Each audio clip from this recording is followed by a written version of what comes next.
Baik, untuk yang pertama yaitu produk. Apa sih produk itu?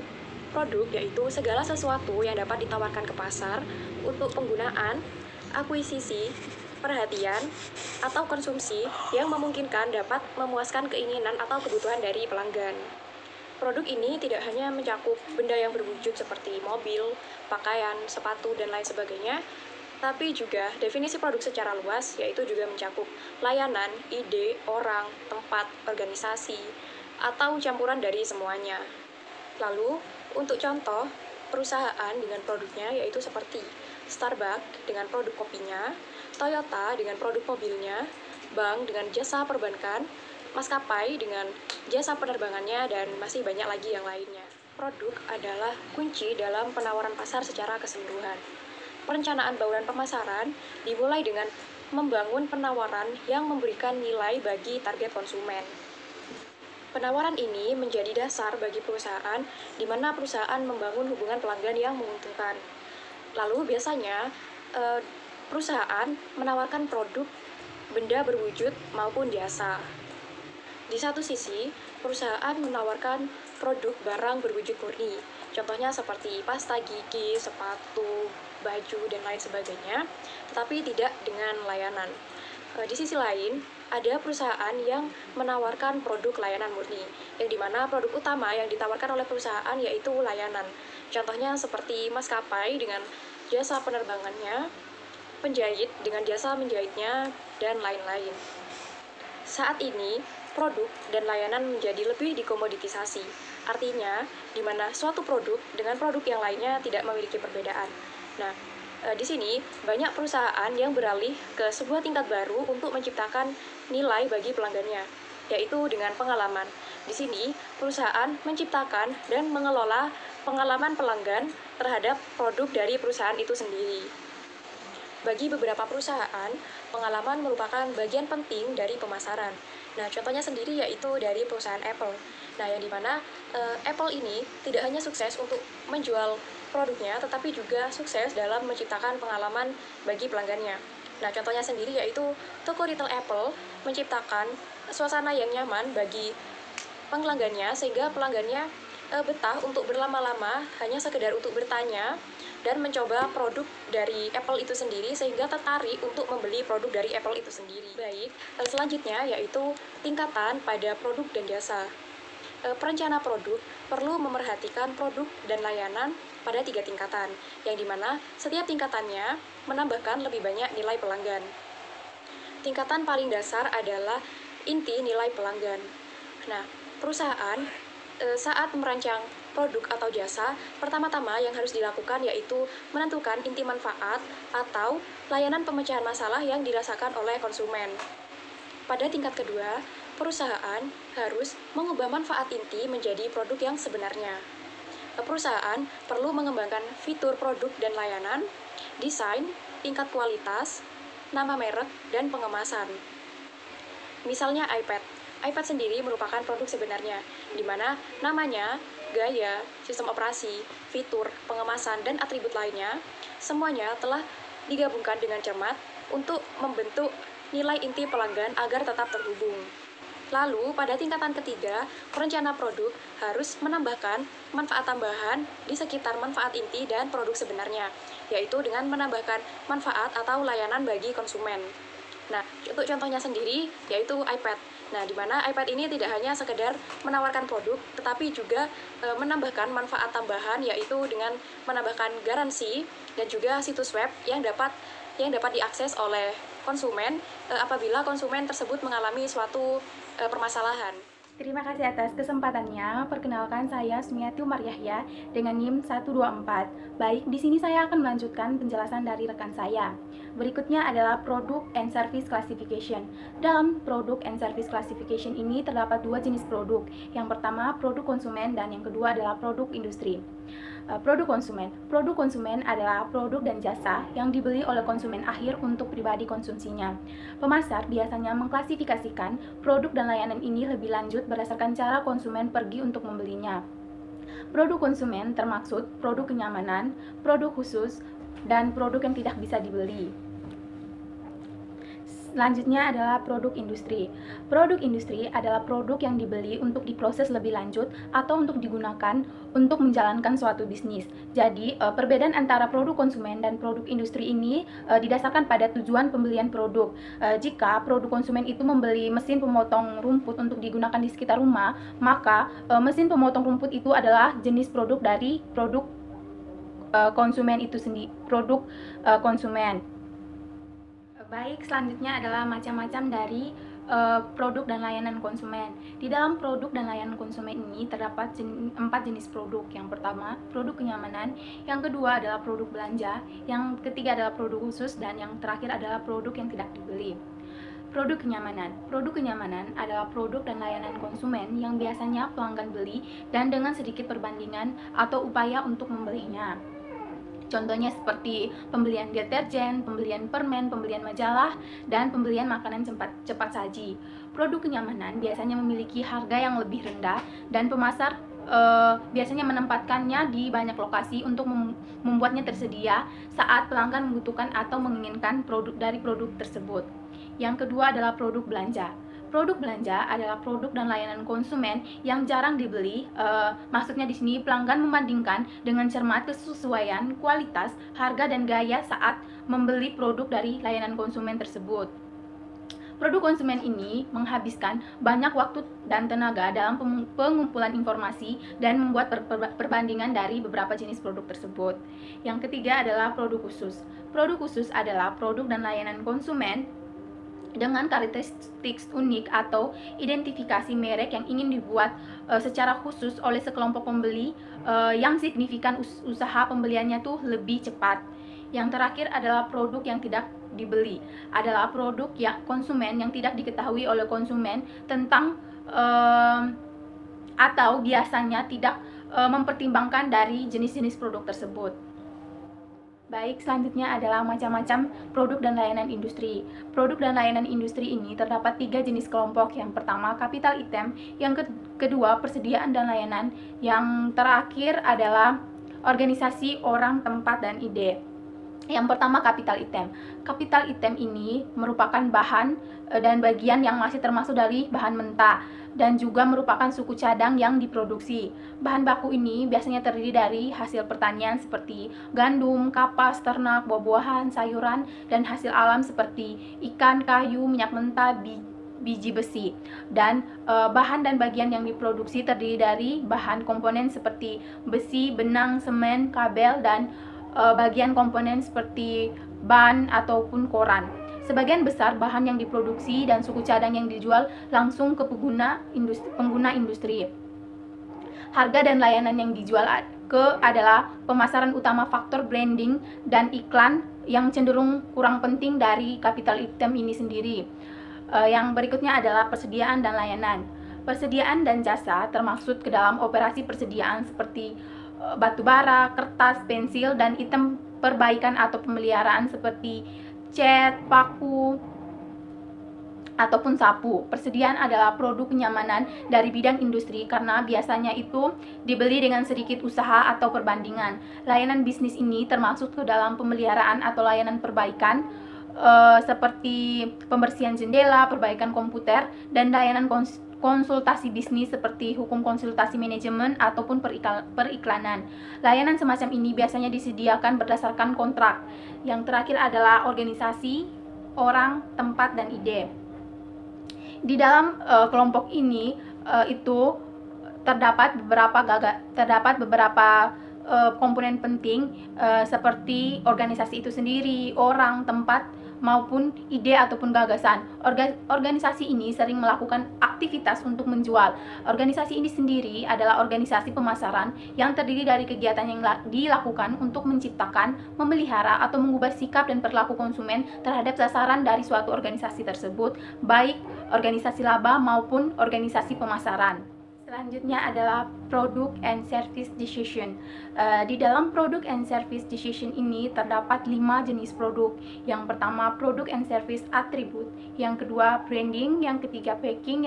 Yang keempat, labeling and logo. Dan yang terakhir adalah produk support service. Baik, selanjutnya akan dijelaskan oleh teman saya. Terima kasih. Terima kasih atas kesempatannya. Perkenalkan, nama saya Maria Novali Endala dengan NIM 167. Di sini saya akan menjelaskan 3 tingkat dalam keputusan produk dan layanan. Akan tetapi, di sini saya akan menjelaskan hanya 2 tingkat. Yang pertama, keputusan produk individual dan layanan individual, dan yang kedua yaitu keputusan lini produk. Dalam keputusan produk individual dan layanan individual terdapat beberapa titik fokus keputusan. Yang pertama yaitu atribut produk dan layanan, yang kedua yaitu branding, yang ketiga pengemasan, yang keempat yaitu pelabelan dan logo, dan yang terakhir yaitu layanan dukungan produk. Atribut produk dan layanan dalam mengembangkan produk atau layanan melibatkan pendefinisian manfaat yang akan ditawarkannya. Manfaat ini dikomunikasikan dan disampaikan oleh atribut produk seperti kualitas produk, Total Quality Management atau TQM, yang ketiga yaitu fitur produk, yang keempat gaya dan desain produk. Yang pertama yaitu kualitas produk. Kualitas produk adalah salah satu alat pemosisian utama pemasar. Kualitas mempengaruhi kinerja produk atau layanan. Dan dengan demikian ini terkait erat dengan nilai dan kepuasan pelanggan. Selanjutnya, dalam kualitas produk memiliki 2 dimensi yaitu tingkat dan konsistensi. Dalam mengembangkan suatu produk, pemasar harus terlebih dahulu memilih tingkat kualitas yang mendukung positioning produk tersebut. Dan kualitas produk berarti kualitas kinerja, kemampuan produk untuk menjalankan fungsinya. Yang kedua yaitu Total Quality Management atau TQM, adalah pendekatan di mana semua orang perusahaan terlibat dalam terus meningkatkan kualitas produk, layanan, dan proses bisnis. Yang ketiga yaitu fitur produk. Suatu produk dapat ditawarkan dengan berbagai fitur, model yang dipreteli tanpa tambahan apapun, adalah titik awal dari sebuah perusahaan dalam mengembangkan fitur produk. Perusahaan dapat membuat model tingkat yang lebih tinggi dengan menambah lebih banyak fitur-fiturnya. Fitur adalah alat kompetitif untuk membedakan produk perusahaan dari produk pesaing. Selanjutnya yaitu titik fokus terakhir dalam atribut produk dan layanan yaitu gaya dan desain produk. Cara untuk menambah nilai pelanggan adalah melalui gaya dan desain produk yang khas. Desain adalah konsep yang lebih besar daripada gaya. Gaya hanya mendeskripsikan penampilan suatu produk. Gaya bisa menarik perhatian atau memproduksi menguap. Gaya yang sensasional dapat menarik perhatian dan menghasilkan estetika yang menyenangkan, tetapi tidak serta-merta membuat produk tampil lebih baik. Desain lebih dari sekadar tampilan kulit saja, ia menyentuh inti dari suatu produk. Desain yang baik berkontribusi pada kegunaan produk serta penampilannya. Selanjutnya dalam keputusan produk individual dan layanan individual yaitu yang kedua yaitu branding. Branding merupakan keterampilan paling khas dari pemasar profesional dalam membangun atau mengelola merek. Merek adalah nama, istilah, tanda, simbol atau desain atau kombinasi dari semuanya yang mendefinisikan pembuat atau penjual produk atau layanan. Konsumen memandang merek sebagai bagian penting dari suatu produk, dan pencitraan merek dapat menambah nilai pada pembelian konsumen. Selanjutnya yang ketiga yaitu pengemasan. Pengemasan melibatkan kerancangan dan produksi wadah atau pembungkus untuk suatu produk. Secara tradisional, fungsi utama kemasan adalah untuk menahan dan melindungi produk.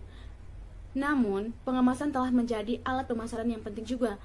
Yang keempat yaitu pelabelan dan logo. Label dan logo berkisar dari teks sederhana yang dilampirkan pada produk hingga grafik kompleks yang merupakan bagian dari kemasan. Label mengidentifikasi produk atau merek, seperti nama Sanskis yang tertera pada jeruk. Label tersebut juga menjelaskan beberapa hal tentang produk, siapa yang membuatnya, di mana dibuat, kapan dibuat, isinya, bagaimana penggunaannya, dan bagaimana cara menggunakannya dengan aman. Terakhir, label mungkin membantu mempromosikan merek dan melibatkan pelanggan. Bagi banyak perusahaan, label telah menjadi elemen penting dalam kampanye pemasaran yang lebih luas. Label dan logo dapat mendukung pemosisian merek dan menambah kepribadian merek. Yang terakhir dalam layanan produk individual dan layanan individual, yaitu layanan dukungan produk. Layanan pelanggan adalah elemen lain dari strategis produk. Tawaran perusahaan biasanya mencakup beberapa layanan dukungan yang dapat menjadikan sebagian kecil atau sebagian besar dari penawaran total. Layanan dukungan merupakan bagian penting dari pengalaman merek pelanggan secara keseluruhan. Yang terakhir yaitu keputusan lini produk. Selain keputusan tentang produk individual dan layanan individual, strategis produk juga membutuhkan pembangunan lini produk. Lini produk adalah sekelompok produk yang terkait erat karena fungsinya serupa, dijual ke kelompok pelanggan yang sama, dipasarkan melalui jenis kira yang sama, atau berada dalam kisaran harga sama. Keputusan lini produk utama melibatkan panjang lini produk dan jumlah item dalam lini produk. Dalam sebuah perusahaan dapat memperluas lini produk dengan dua cara, yaitu dengan pengisian garis atau perenggangan garis. Pengisian baris produk melibatkan penambahan lebih banyak item dalam rentang baris saat ini. Ada beberapa alasan untuk pengisian lini produk. Untuk pengisian lini produk, yang pertama, meraih keuntungan ekstra, memuaskan dealer menggunakan kapasitas berlebih, menjadi perusahaan lini penuh terkemuka, dan menutup lubang untuk menghindari pesaing. Terima kasih atas kesempatannya. Di sini saya akan menjelaskan mengenai produk mix.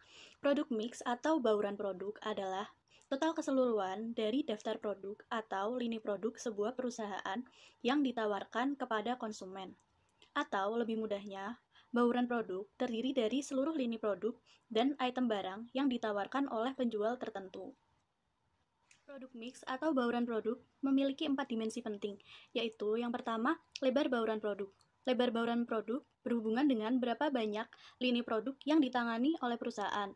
Contohnya, apabila suatu perusahaan memiliki 4 lini produk, itu berarti lebar bauran produknya adalah 4. Lalu yang kedua, ada panjang bauran produk. Panjang bauran produk mengacu pada keseluruhan jumlah item di dalam bauran produk itu sendiri. Contohnya, apabila suatu perusahaan memiliki 4 lini produk dan memiliki 2 cabang untuk setiap lininya, itu berarti kepanjangan bauran produk tersebut adalah 8. Lalu yang ketiga ada kedalaman produk. Kedalaman bauran produk mengarah pada seberapa banyak variasi dalam setiap produk. Variasi tersebut bisa berupa ukuran, warna, rasa, dan sebagainya, yang membedakan satu dan lainnya. Sebagai contoh, apabila sebuah perusahaan memproduksi mie instan dengan 2 ukuran yang berbeda, serta mempunyai 4 varian rasa yang berbeda, maka kedalamannya adalah 8. Lalu yang keempat ada konsistensi. Konsistensi bauran produk berhubungan dengan seberapa erat hubungan antar berbagai lini produk dalam ketentuan produksi, saluran distribusi, penggunaan akhir, dan atau lain sebagainya. Contohnya, suatu perusahaan mungkin dapat memproduksi minuman dan botol minuman, di mana keduanya saling berhubungan satu sama lain. Selanjutnya, saya akan menjelaskan mengenai service marketing atau pemasaran jasa. Service marketing merupakan sebuah proses yang nantinya akan menciptakan dan menyampaikan tentang jasa-jasa yang memang dibutuhkan oleh para konsumen, yang mana di dalamnya sudah terdapat berbagai kegiatan, seperti menarik perhatian para konsumen, mempertahankan konsumen, yang itu semua akan dilakukan untuk bisa memenuhi kebutuhan dan keinginan dari suatu perusahaan yang nantinya akan menjalankan sebuah bisnis. Dengan kata lain, service marketing ini berhubungan dengan bagaimana seseorang pelaku bisnis dapat melakukan pemasaran dengan lebih baik dan tepat sasaran untuk menarik perhatian para konsumen. Terima kasih atas kesempatannya. Di sini saya akan menjelaskan tentang sifat dan karakteristik layanan. Yang pertama, tidak berwujud, intangibility, yaitu jasa bersifat intangible, artinya adalah sesuatu yang tidak berwujud. Jasa tidak dapat dilihat, dirasa, didengar, atau dicium sebelum jasa itu dibeli. Jika benda merupakan objek, alat, atau benda yang bisa dinilai dari bentuk dan fungsinya, maka jasa adalah suatu perbuatan atau pelayanan, kinerja performan, atau usaha. Contohnya, ada konsumen yang datang ke tempat jasa catering untuk memesan paket menu masakan. Nah, konsumen itu tidak akan dapat melihat, mencium aroma, dan mencicipi kelezatannya sebelum membeli jasa tersebut. Nah, konsumen itu hanya bisa melihat wujud dan merasakan enak atau tidak setelah pemesanan tersebut diantar ke tempat acaranya. Yang kedua, tidak dapat dipisahkan atau inseparability, yaitu jasa umumnya dijual dulu baru kemudian diproduksi secara khusus dan dikonsumsi pada waktu yang bersamaan. Mutu atau kualitas dari suatu jasa terjadi pada saat pemberian jasa. Interaksi yang terjadi antara penyedia jasa dan konsumen menjadi ciri khusus dan sangat berpengaruh terhadap mutu dari jasa yang diberikan. Contohnya, Anda sebagai konsumen ingin memasang pagar di rumah karena tidak ada toko yang menjual pagar dan Anda harus memesannya ke tukang jasa las untuk mendapatkan hasil seperti yang Anda inginkan. Sedikit banyak, Anda tentu terlibat dalam produksi, setidaknya dalam hal menentukan desain, warna cat, dan bahan yang digunakan. Yang ketiga yaitu keragaman atau variability, yaitu jasa bersifat sangat beragam karena merupakan non-standardized output. Artinya, ada banyak variasi jenis dan kualitas tergantung pada siapa, kapan, dan di mana jasa tersebut dihasilkan. Ada 3 faktor yang menyebabkan variabilitas kualitas jasa, yaitu yang pertama, kerjasama atau partisipasi pelanggan selama proses penyampaian, dan yang kedua, motivasi penyedia jasa atau karyawan dalam melayani customer, dan yang ketiga, beban kerja perusahaan jasa. Menurut Philip Kotler, cara efektif untuk menjaga mutu pelayanan dapat dilakukan melalui 3 langkah. Yang pertama, melakukan investasi dalam seleksi dan pelatihan personalia karyawan yang baik. Contohnya memberi beasiswa pada karyawan yang berprestasi untuk kuliah sesuai bidang pekerjaannya. Yang kedua, menyusun standarisasi terhadap proses pelaksanaan jasa atau service performance process di seluruh organisasi tersebut. Ini untuk menyamakan persepsi seluruh jajaran direksi dan staf perusahaan sehingga melaksanakan tugasnya sesuai standar kualitas yang telah ditetapkan. Dan yang ketiga, memonitor tingkat kepuasan pelanggan. Caranya yaitu melalui sistem kotak saran, pesan dan kesan, survei konsumen, membuat hotline pengaduan, menampilkan testimoni pelanggan di website perusahaan, dan lain-lain.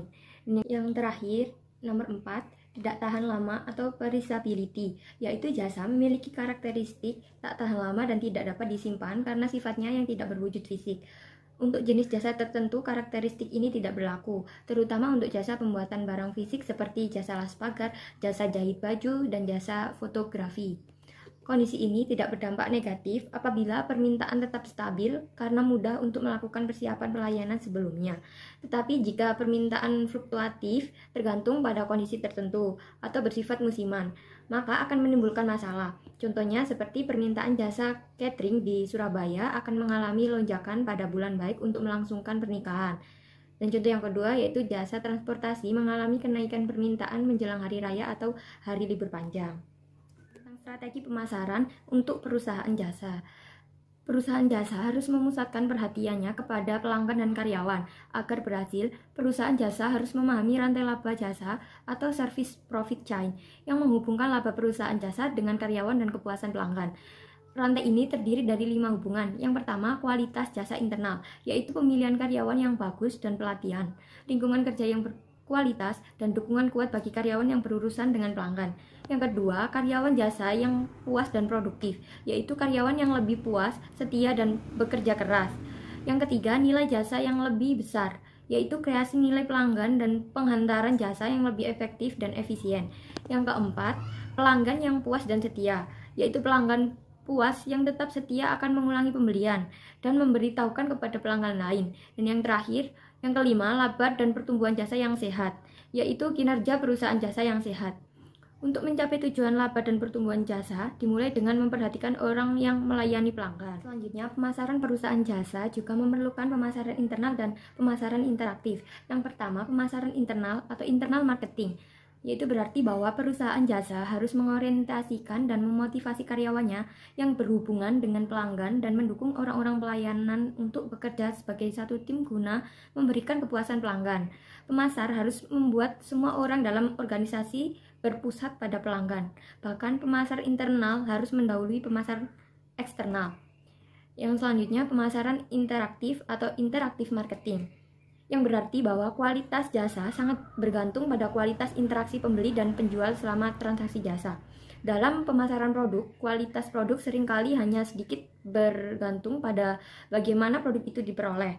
Tetapi dalam pemasaran jasa, kualitas jasa bergantung pada penghantaran jasa dan kualitas penghantaran. Karena itu, pemasaran jasa harus menerapkan keahlian pemasaran interaktif. Assalamualaikum warahmatullahi wabarakatuh. Terima kasih atas kesempatannya. Nama saya Nurintan Kurota Yun Abdul Majid dengan NIM 2019-110133. Nah, di sini saya akan melanjutkan presentasi dari teman saya, di mana saya akan membahas mengenai building strong brands atau bagaimana caranya untuk membangun merek yang kuat. Namun sebelumnya, apa sih yang dimaksud dengan merek?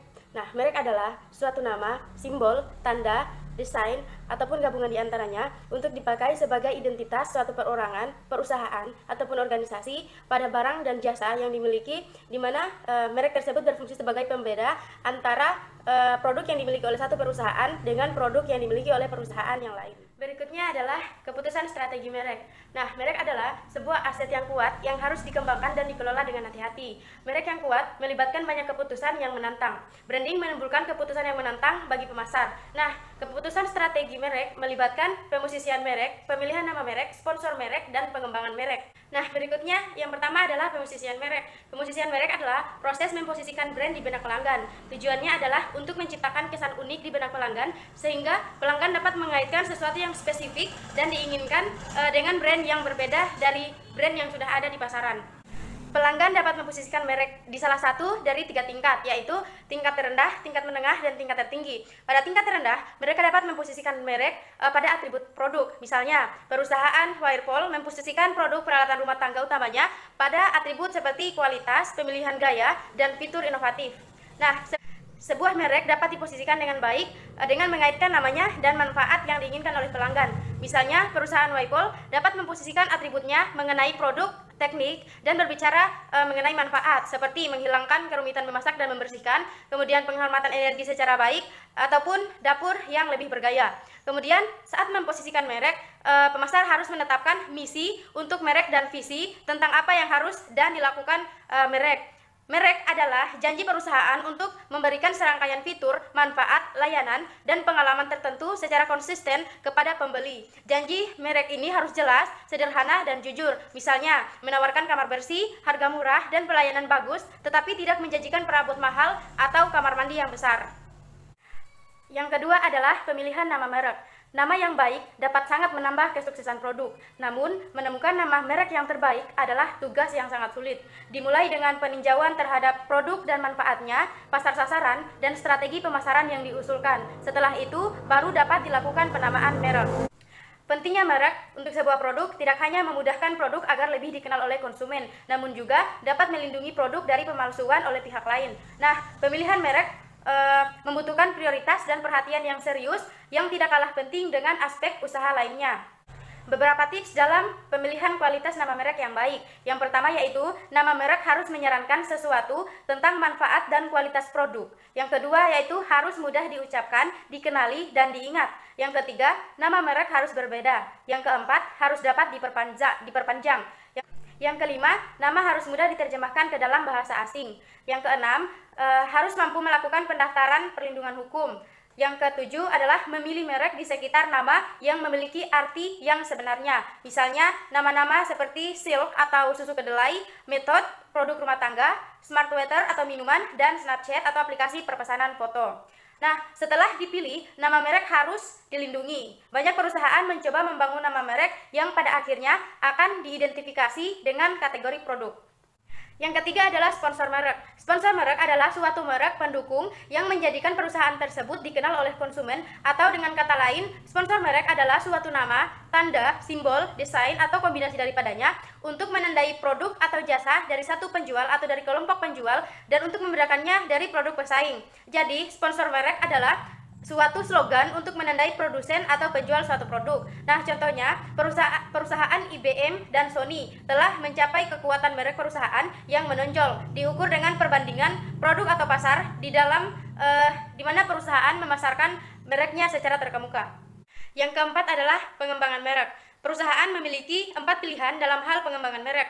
Bisa memperkenalkan eksistensi garis, eksistensi merek, multi-brand, dan atau merek baru. Yang pertama adalah eksistensi garis. Eksistensi garis terjadi ketika perusahaan memperluas nama merek yang ada ke dalam bentuk, warna, ukuran, bahan, atau rasa baru dari kategori produk yang sudah ada. Misalnya, selama bertahun-tahun perusahaan KFC telah memperluas jajaran ayam yang sangat enak, jauh melampaui resep asli. Nah, sekarang perusahaan KFC menawarkan ayam panggang, ayam goreng tanpa tulang, ayam tender, dan KFC Go Cups, irisan ayam dan kentang di tempat cangkir mobil praktis yang memungkinkan pelanggan bisa mengemil saat berpergian. Yang kedua adalah eksistensi merek. Eksistensi merek adalah perluasan merek, memperluas nama merek saat ini ke produk baru atau yang dimodifikasi dalam kategori baru. Misalnya, NES membuat termostat pembelajaran yang penuh gaya, terhubung, dan belajar yang dapat dikontrol dari jarak jauh dari ponsel. Yang ketiga adalah multi-brand. Perusahaan seringkali memasarkan banyak merek yang berbeda dalam kategori produk tertentu. Misalnya, di Amerika Serikat, PepsiCo memasarkan setidaknya 8 merek minuman ringan, 3 merek minuman olahraga dan minuman energi, 4 merek teh dan kopi kemasan, 3 merek air minum kemasan, dan 9 merek minuman buah. Setiap merek memiliki daftar submerek yang panjang masing-masing. Yang terakhir adalah merek baru. Sebuah perusahaan mungkin percaya bahwa kekuatan nama mereknya yang sudah ada semakin berkurang. Nah, sehingga diperlukan merek yang baru. Atau mungkin membuat nama merek baru ketika memasuki kategori produk baru yang tidak ada nama merek yang sesuai. Misalnya, Toyota menciptakan merek Lexus terpisah yang ditujukan untuk konsumen mobil mewah dan merek Scion yang ditujukan untuk konsumen milenial. Atas kesempatannya, baik, di sini saya akan melanjutkan presentasi dari rekan saya, yakni strategi branding. Dalam strategi branding, ada membangun merek yang kuat. Jadi, dalam hal ini, beberapa analis melihat merek sebagai aset abdi utama perusahaan, melebihi produk dan fasilitas khusus perusahaan. Contohnya, mantan CEO McDonald menyatakan, jika setiap aset yang kita miliki, setiap bangunan dan setiap bagiannya peralatan hancur karena bencana alam yang mengerikan, kami akan dapat meminjam semua uang untuk menggantinya dengan sangat cepat karena merek kami. Jadi, dapat diartikan mereknya itu lebih dari berharga dari totalitas semua asetnya. Dengan demikian, merek adalah aset kuat yang harus dikembangkan dan dikelola dengan hati-hati. Selanjutnya ada ekuitas merek. Ekuitas merek adalah efek diferensial, itu mengetahui nama merek memiliki respon pelanggan terhadap produk dan pemasarannya.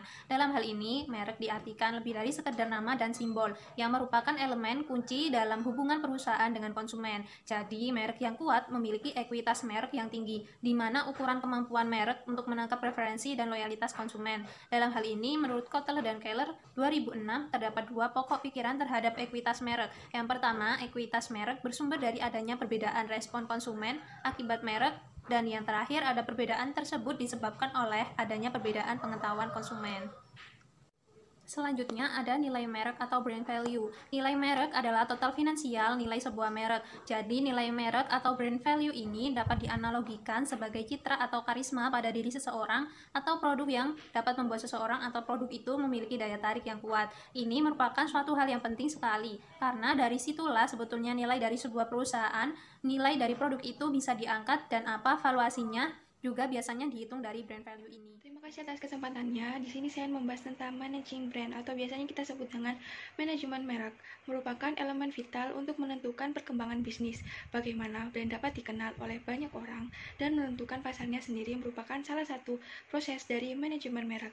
Bagaimana sebuah brand dan merek menjadi dapat diingat, dapat dikenal, dan dapat dicari oleh konsumen dengan cara memberikan kesan mendalam yang cenderung berbeda dibandingkan produk-produk sejenisnya atau biasanya disebut dengan kompetitor.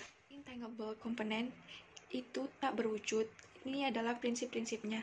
Yang pertama adalah brand awareness. Brand awareness adalah tentang seberapa familiar orang-orang terhadap brand bisnis tersebut. Lalu ada brand equity. Brand equity adalah tentang seberapa besar konsumen menilai produk tersebut berdasarkan dari pengalaman, persepsi, dan asosiasi. Contohnya, ketika konsumen merasa puas dengan kualitas produk kita, maka konsumen tersebut akan memberi kesan baik terhadap produk kita. Lalu brand loyalty. Ketika konsumen merasa puas dengan kualitas produk kita, maka mereka akan kembali membeli produk tersebut dan itu akan terus-menerus. Lalu ada brand recognition.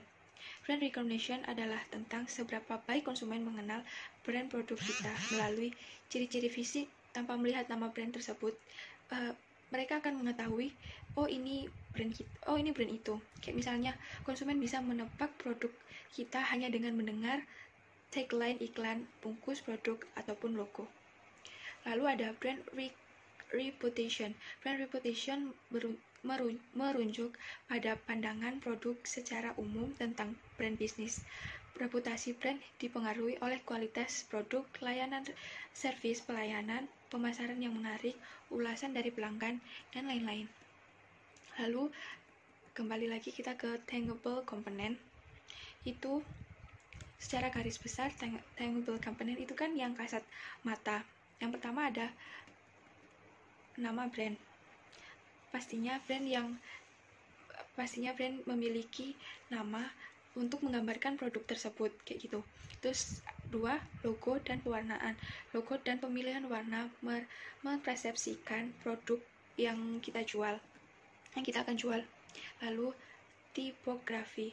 Tipografi mencakup segala hal yang berkaitan dengan font ataupun teks dalam produk tersebut. Lalu yang keempat, kanal pemasaran online. Layanan media sosial, marketplace, website, dan iklan berbayar adalah komponen utama di era digital seperti saat ini. Lalu yang kelima, pengemasan produk. Jika kita membeli produk dalam berbentuk fisik, pengemasan adalah komponen yang sangat vital atau yang sangat utama gitu dalam sebuah produk. Jika kemasannya menarik, maka pembeli akan kayak tertarik gitu, ada rasa excited untuk membukanya kayak gitu. Lalu manajemen brand itu terdiri dari intangible component dan tangible component. Intangible component merupakan komponen tidak berwujud yang menjadi tolak ukur kesuksesan dari brand. Beberapa komponen tersebut adalah brand awareness, brand equity, brand loyalty, brand recognition, dan brand reputation. Lalu ada tangible component, merupakan komponen kasat mata seperti nama brand, logo dan pewarnaan, tipografi, berbagai macam pemasaran online, serta pengemasan produk. Hal ini berkenaan dengan suatu yang bisa dilihat untuk dapat menarik